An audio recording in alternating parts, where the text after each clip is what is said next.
मीरापुर गांव में रामू अपने भाई महेश के साथ रहता था। रामू का भाई महेश बहुत ही आलसी था। एक दिन रामू जंगल से लकड़ी लेकर अपने घर आता है। अरे महेश, तुम अभी तक सो रहे हो? खाना नहीं बनाना क्या? मुझे बहुत जोर से भूख लग रही है।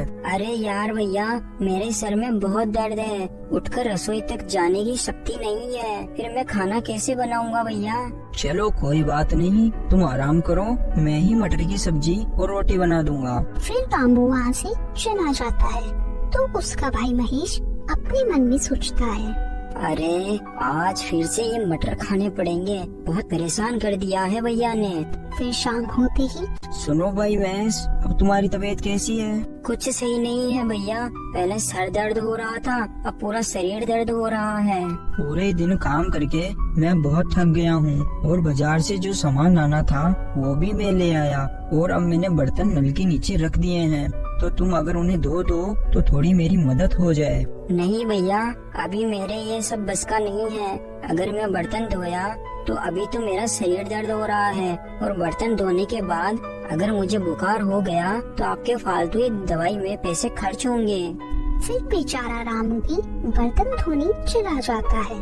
फिर अगले दिन सुबह महेश अपने नाटक शुरू कर देता है।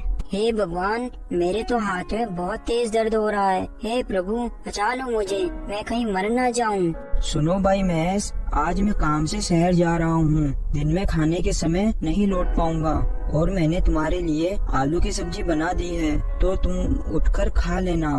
इतना बोलकर रामू वहाँ से चला जाता है। क्या रोज वही आलू मटर की सब्जी खिलाते हैं? आज इनको शहर जाने दूं, मैं मेरे लिए तो कुछ चटपटा बनाकर खाऊंगा। रामू शहर की तरफ जा रहा था तो रास्ते में उसे काकी मिलती है। अरे भाई रामू, कहाँ जा रहे हो आज तुम? अरे काकी, कहाँ जाऊंगा मैं तो बस शहर जा रहा हूँ अच्छे चावल लेने के लिए। अरे बेटा, तुम इतने धूप में इतनी दूर शहर जा रहे हो? ऐसा करो, शाम को मेरे घर आना, मैं तुम्हें चावल दे दूंगी। और हाँ, आज शाम को मेरे पोते का जन्मदिन है, तो तुम अपने घर खाना मत बनाना, और अपने छोटे भाई महेश को भी अपने साथ लेकर आना। आज तुम्हारा खाना मेरे घर पर ही है, समय से आ जाना, ठीक है? चलो मैं अब चलती हूँ। ठीक है काकी, तो फिर मैं अपने घर चलता हूँ। मैं फिर शाम को आपसे चावल ले लूँगा और शाम को छोटे भाई को लेकर खाना खाने भी आ जाऊँगा। उधर दूसरी तरफ रामू का भाई अपने लिए कोई स्वादिष्ट सब्जी बना रहा था। वाह, कितनी अच्छी खुशबू आ रही है, मेरे तो अभी ही मुंह में पानी आ रहा है। मैं तो परेशान हो गया था रोज रोज ये आलू मटर खाकर, आज ये सब खाकर मेरी आत्मा को शांति मिलेगी। और उधर रामू अपने घर के बाहर आता है तो उसे खुशबू आती है। अरे, ये स्वादिष्ट भोजन की खुशबू मेरे घर से आ रही है, लेकिन ऐसा कैसे हो सकता है? मेरे भाई महेश का तो हाथ बहुत तेज दर्द हो रहा था। फिर रामू खिड़की में जाकर सब देख लेता है। अब मैं सब समझ गया, ये घर में कामों से बचने के लिए बहाने बनाता है। अच्छी बात है। अब तुम रुक जाओ बेटा, मैं भी तुम्हारा बड़ा भाई हूँ, अब तुम बस देखते जाओ मैं तुमसे किस तरह काम करवाता हूँ। फिर बात होने पर रामू अपने घर आता है। अरे भैया, आज आपको आने में इतनी देर कैसे हो गई? अब आप कब खाना बनाओगे और कब खाना खिलाओगे? अरे भाई, आज तो मैंने खाना खा लिया, क्योंकि जब मैं शहर की तरफ जा रहा था तो आज रास्ते में मुझे काकी मिली और उन्होंने मुझे शाम के खाने के लिए बोला था, क्योंकि आज उनके पोते का जन्मदिन था। और तुम्हें पता है, वहाँ खाने में रसमलाई, पनीर, जलेबी, समोसे, कचौरी, नान, रोटी, ये सब खाकर मुझे बहुत मजा आ गया। काफी दिनों बाद मैंने ऐसा खाना खाया, इसलिए मेरा पेट तो फुल भरा है। क्या भैया, इतनी सारी चीजें थी? कचौरी, समोसे, पनीर की सब्जी, जलेबी, तो आप ये सब मेरे लिए क्यों नहीं लेकर आए? भाई महेश, तुमने बोला था ना कि तुम्हारी तबीयत बहुत खराब है, इसलिए मैं लेकर नहीं आया, क्योंकि ये सब तेल का खाना था। अगर तुम ये सब तला हुआ खाते तो तुम्हारी तबीयत और ज्यादा खराब हो जाती और फालतू ही मेरे दवाई में पैसे खर्च हो जाते। मैं आज अच्छे चावल लेकर आया हूँ तो तुम उन्हें उबाल कर खा लो और अब मैं सोने चलता हूँ, क्योंकि इतना अच्छा खाना खाकर मुझे बहुत नींद आ रही है। हे राम, मैंने ये क्या कर लिया? मेरे हाथ से जलेबी, रसमलाई, नान, रोटी ये सब चले गए। मैंने तो खुद ही मेरे पैर पर कुल्हाड़ी मार ली। अब मुझे ये बकवास चावल उबाल कर खाने होंगे। फिर अगले दिन सुबह। सुनो भैया, सुबह हो गई है, आप मेरे लिए चाय बना दो। अब से मैं कोई चाय नहीं पीनी। आज से हम दोनों रोज करेले का जूस पियेंगे। उससे हमारा स्वास्थ्य अच्छा रहेगा, हम तंदुरुस्त रहेंगे और हम कभी बीमार नहीं पड़ेंगे। अरे अरे भैया, आप ये क्या बोल रहे हो? मैं तो करेले का जूस नहीं पीऊंगा।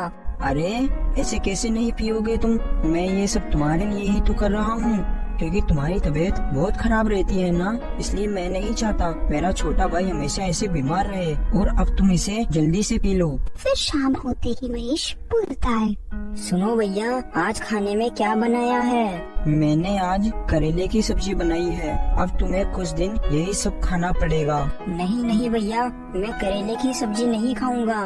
तुम्हारे बोलने से थोड़ी काम चलेगा, ये सब तो तुम्हें खाना ही होगा, क्योंकि मैं मेरे भाई को इस तरह खाट पर पड़े नहीं देख सकता। लेकिन आप क्या खाओगे भैया? मैं तो आज मुखिया जी के घर जाऊंगा, क्योंकि उनके घर उन्होंने पूजा रखवाई थी, तो उन्होंने पूरे गांव को खाने पर बुलाया है। और मैं सोच रहा था कि तुम्हें भी अपने साथ लेकर चलूं, पर तुम्हारी तबीयत बहुत ज्यादा खराब रहती है, इसलिए तुम यही सब खाओ और अपना ध्यान रखो। फिर रामू वहाँ से चला जाता है और महेश अपने मन में सोचता है, मैं ये सड़े से करेले की सब्जी खाऊं और भैया स्वादिष्ट खाना खाएंगे? ऐसा नहीं हो सकता। मैं अभी खुद के लिए अच्छा सा खाना बनाऊंगा और अच्छे से खाऊंगा। फिर महेश रसोई में जाता है। अरे ये क्या हो गया? यहाँ तो कुछ भी नहीं है, एक भी सब्जी नहीं पड़ी। हे भगवान, क्या होगा मेरा? फिर थोड़ी देर बाद रामू अपने घर आता है। क्या हुआ महेश, तुमने करेले की सब्जी खा ली? भैया, आप मुझे माफ कर दो, मेरी तबीयत सब सही है। मैं बस आपसे झूठ बोल रहा था ताकि मुझे घर के काम ना करना पड़े। अब मैं ये रोज आलू, मटर और करेले की सब्जी नहीं खा सकता।